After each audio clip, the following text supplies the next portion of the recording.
The Hollow Creek gas station wasn't much to look at, but for a quiet night shift, it paid the bills. It sat on the edge of a forgotten highway, surrounded by miles of dense, uninhabited forest.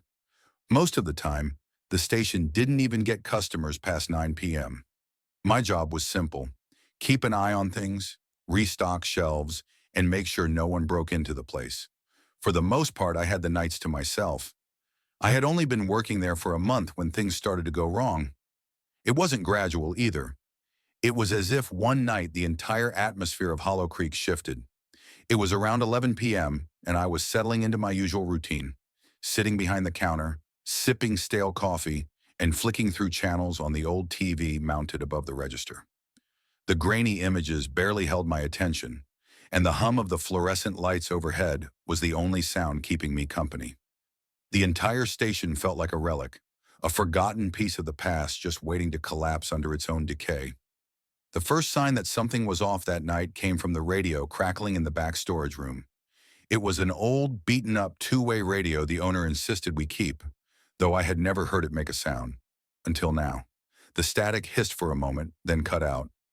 I dismissed it as interference, but the strange unease in my gut refused to settle. The hairs on the back of my neck stood up as I strained to listen for any more odd noises. At midnight, the highway was always dead, but this night felt different. The air outside had taken on a chill, and the wind whipped through the trees, rattling the station's windows. Every now and then, the fluorescent lights would flicker overhead, buzzing louder than usual. I glanced at the clock, 12:15 a.m., and decided to check the security cameras, more out of boredom than any real concern. But when the screen flickered to life, my heart skipped a beat. The feed from the camera out back showed something strange. A figure standing just beyond the tree line. It was barely visible, obscured by the shadows, but it was unmistakable. A person, or what looked like one, just standing there, motionless. I leaned closer, squinting at the screen, trying to make out more details. The figure didn't move, didn't come closer, just stood there, as if waiting. A chill crept down my spine. I grabbed the flashlight from under the counter and stepped outside. The wind had picked up, howling through the trees like a distant scream. The cold air bit at my skin as I approached the back of the station, shining the flashlight toward the woods. But when I reached the spot where the figure should have been, there was nothing, only the swaying trees and the rustle of leaves. I stood there for a moment, scanning the darkness. But the feeling of being watched wouldn't leave me. It clung to me, a sense of eyes lurking just beyond the reach of the flashlight's beam. I hurried back inside, slamming the door shut behind me. Back at the counter, I checked the cameras again. The figure was gone. I tried to shake it off. Maybe it was my imagination. Maybe I was just tired. But something about that figure, the way it had stood there watching, unnerved me more than I wanted to admit. I decided to keep busy, anything to distract myself from the creeping anxiety. I started restocking shelves, but every time I turned my back, I swore I could feel something watching me. The lights flickered again, this time for longer, casting the store in brief, unnerving darkness. Around 1:30 a.m., the radio crackled again, louder this time, followed by a low, garbled voice. The words were unintelligible, like someone speaking from underwater. I froze, staring at the back room door.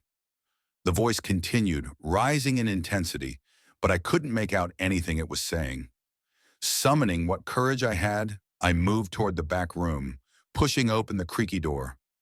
The radio sat on a dusty shelf, its small speaker spewing static and broken syllables. I reached out and shut it off, the silence that followed almost more terrifying than the noise itself. That's when I heard it, the unmistakable sound of footsteps, slow, deliberate, coming from outside the front of the store. I rushed back to the counter, heart pounding, and checked the cameras again. There it was. The figure had returned, now standing closer, just at the edge of the station's lot, partially illuminated by the flickering lights. This time, I could see it more clearly. Its outline, its height, the way it seemed to tilt its head as if staring directly at me through the cameras. But it wasn't just its presence that chilled me. It was how wrong it looked. Too tall, too thin, its limbs too long, like something that had stretched beyond human proportions. My breath caught in my throat. I watched, frozen, as the figure began to move, slowly, agonizingly slowly, toward the front door. I backed away from the counter, pulse racing, as I locked the doors and switched off the lights inside the station. Maybe if I stayed quiet, it would leave. The station fell into complete darkness, the only light coming from the faint glow of the moon through the windows. The wind outside had stopped, and the silence was suffocating. Then a soft tapping. It came from the front window.